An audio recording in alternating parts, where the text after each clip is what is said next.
Bismillahirrahmanirrahim. Assalamualaikum warahmatullahi wabarakatuh. Alhamdulillahirrahmanirrahim. Puji syukur kehadirat Allah Subhanahu wa Ta'ala. Salawat serta salam kepada junjungan kita Nabi Muhammad SAW. Sahabat Dr. Syafi, mudah-mudahan kita semua diberikan keberkahan, diberikan keselamatan, dan senantiasa di dalam lindungan Allah Subhanahu wa Ta'ala. Sahabat, kali ini saya ingin bercerita tentang bagaimana peternakan sapi yang ada di Jepang. Nah, sahabat semuanya, Jepang sebagai negara maju, peternakannya sangat maju juga dalam sapi perahnya, kemudian sapi potongnya. Kita kenal sapi potongnya, di sana ada Wagyu yang dengan kualitas terbaik. Kemudian di sapi perahnya juga produksinya luar biasa. Saya punya kesempatan untuk belajar di sana. Kemudian ada banyak hal yang dapat kita ambil dari peternakan sapi perah yang ada di Jepang, sahabat semuanya.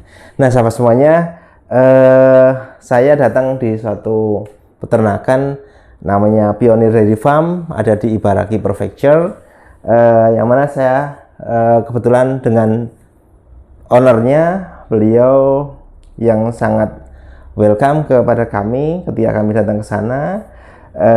Ini farmnya, kami bisa berfoto bareng dengan beliau. Kemudian kami datang dengan beberapa teman yang ada dari Asia. Nah, sahabat semuanya, kalau kita lihat peternakan di Jepang itu, saya cukup kagum, sahabat semuanya. Yang kita lihat kandangnya, kita lihat adalah kandang freestall dengan sistem lockhead. Apa itu sistem lockhead? Yaitu kandang yang didesain dia bisa terjepit kepalanya sehingga bisa dilakukan treatment. Sapi begitu masuk ke lockhead ini, kemudian dia makan dengan puasnya. Sementara dari belakang kita bisa melakukan treatment seperti inseminasi buatan, kemudian seperti pemberian vitamin, pemberian pengobatan dan segala macam. Ini adalah sistem lockhead. Nah, kemudian ini sistemnya seperti ini. Kita bisa lihat bersih semuanya, kemudian memanjang. Kita lihat sapi-sapinya juga ukurannya, size-nya besar-besar, di atas 600 kilo semuanya.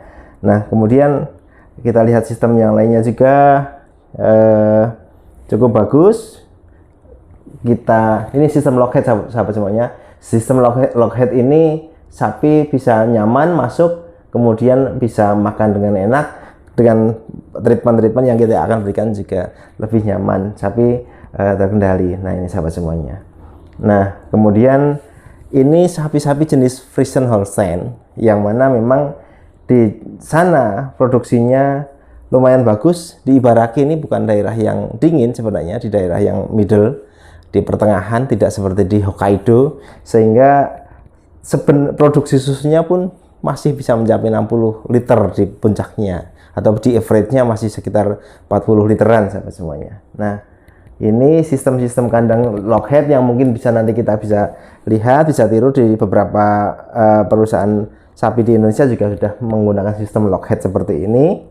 Nah, kemudian sahabat semuanya, ini sistem pakannya juga masih sangat baik, dia mengandalkan hay. Kalau kita lihat hay seperti itu, jadi mereka meminimalisir sekali pemberian pakan hijauan segar, karena yang dihitung adalah asupan bahan keringnya. Nah, sebenarnya ini di Pioneer Dairy Farm. Kemudian kita akan lihat bagaimana sistem perkandangannya, sahabat semuanya.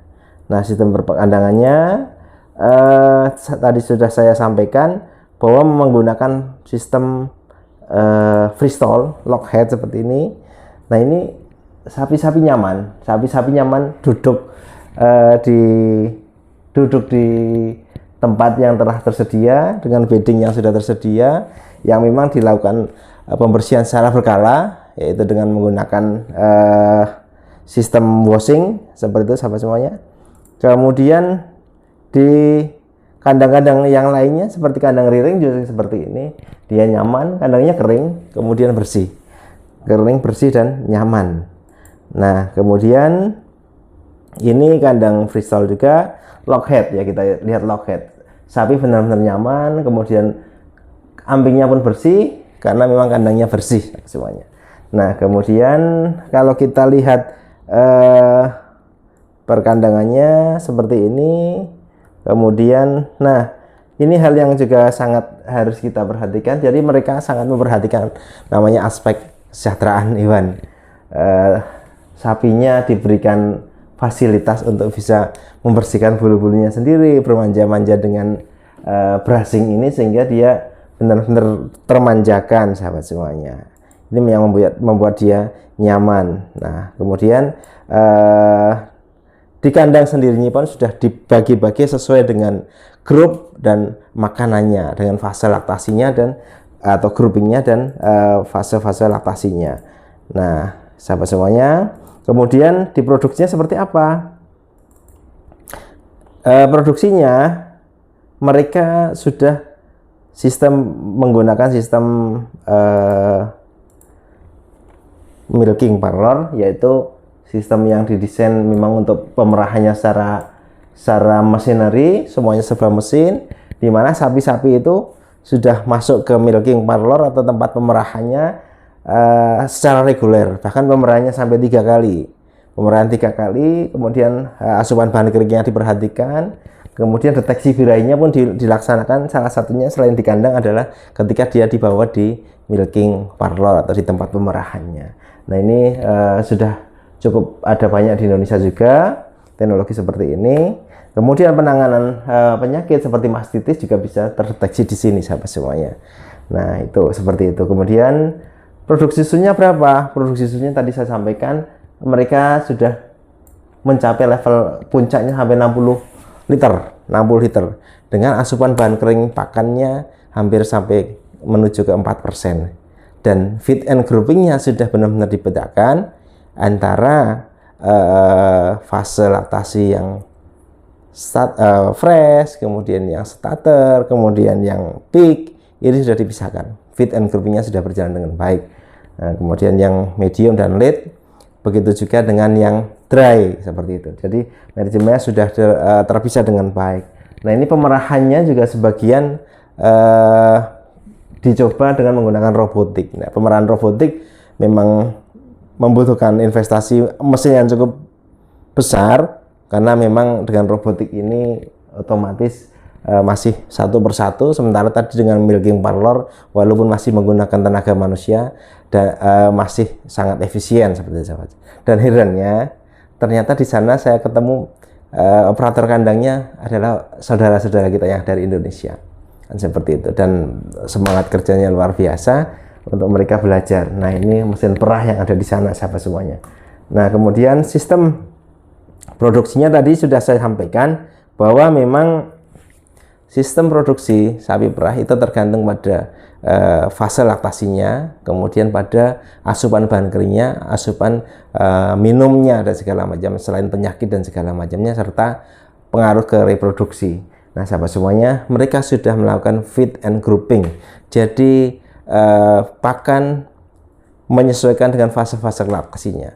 Yang beberapa kali saya sampaikan bagaimana menghitung energi pakannya, bagaimana menghitung level proteinnya pada masa-masa fase laktasinya. Di fase fresh mereka menggunakan 18% crude protein atau protein kasar. Kemudian di fase starter 17%, di fase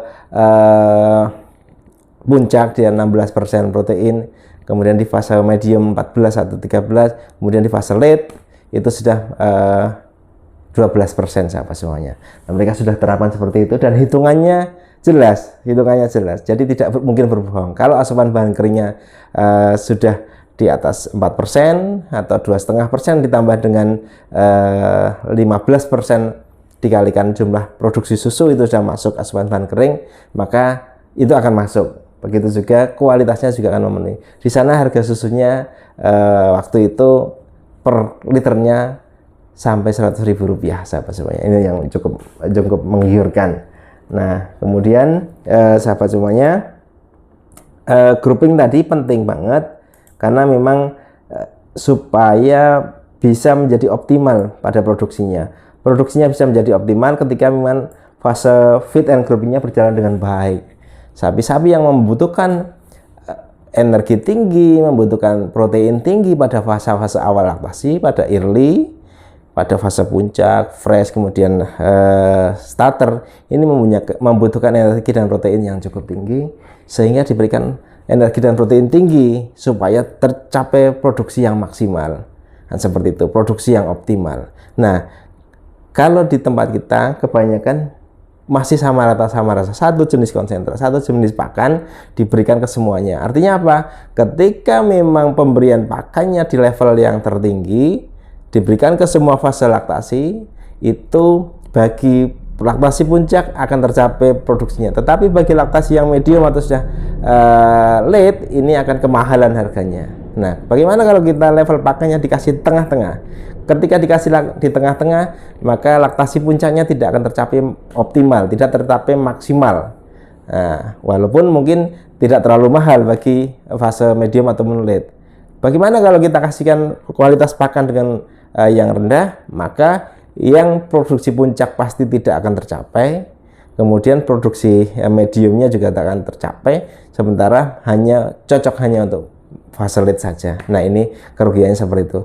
Ini manfaat dari feed and grouping, sahabat semuanya. Jadi benar-benar diterapkan fase-fase laktasi disesuaikan dengan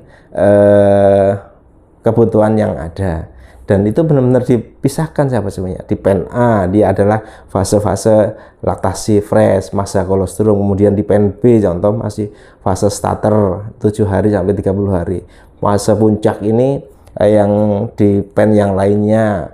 Kemudian di pen berikutnya adalah medium dan late. Nah, sehingga mereka benar-benar melaksanakan feed and grouping ini secara baik, memang supaya efisiensi tercapai, optimal produksinya juga tercapai, sahabat semuanya. Nah, ini gambar-gambarnya ini cukup menarik.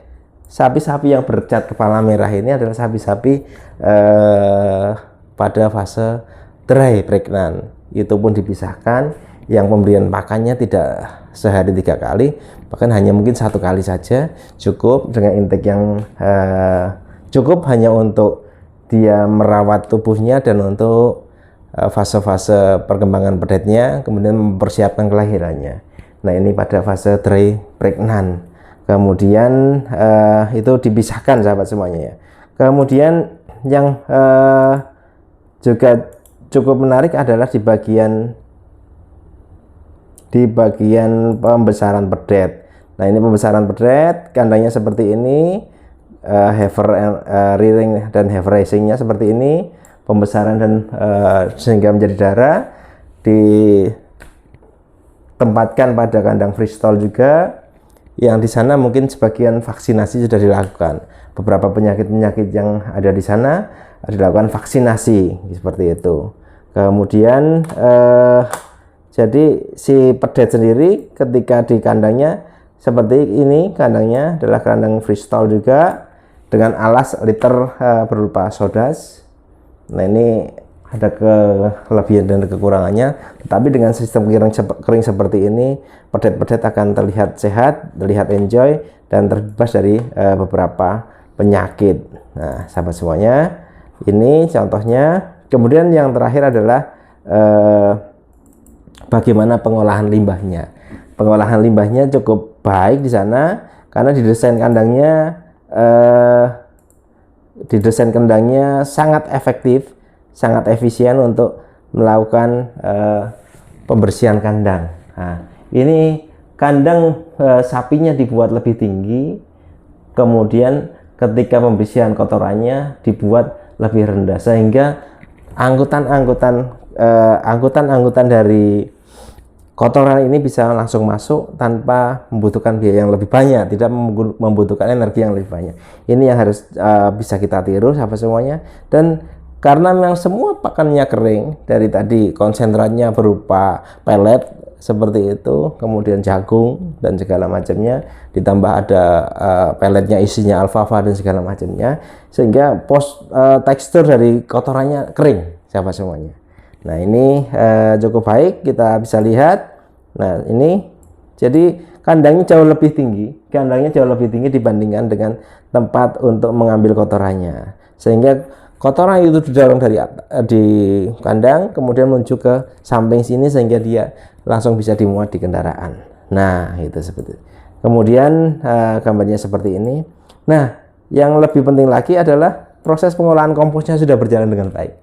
Masinisasi sudah masuk, dari proses dekomposisi segala macam, pengadukan ini sudah luar biasa canggih, sehingga kompos itu benar-benar bisa berjalan dengan baik, kemudian bisa diaplikasikan ke lahan pertanian sehingga bisa menjadi fertilizer atau penyubur lahan. Ini peralatan-peralatan atau mesin-mesin untuk pencampuran kompos.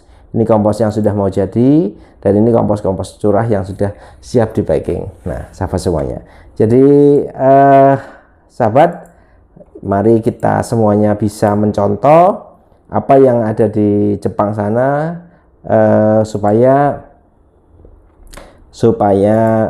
di peternakan di Indonesia sendiri juga bisa maju seperti yang ada di Jepang. Kita lihat desain kandangnya, kemudian manajemennya, kemudian feed and groupingnya, pembersihan kandangnya, kemudian penanganan penyakitnya, komplit sahabat semuanya.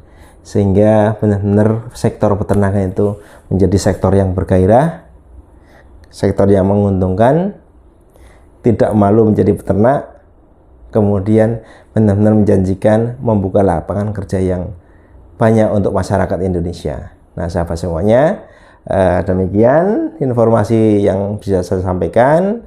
Intinya kita akan meniru peternakan yang lebih baik, walaupun kita sesuaikan dengan kondisi kita, tetapi kita harus punya cita-cita, minimal punya cita-cita untuk bisa membesarkan peternakan Indonesia seperti peternakan-peternakan yang di luar negeri yang memiliki produktivitas yang jauh lebih tinggi, kemudian memiliki efisiensi juga yang lebih tinggi.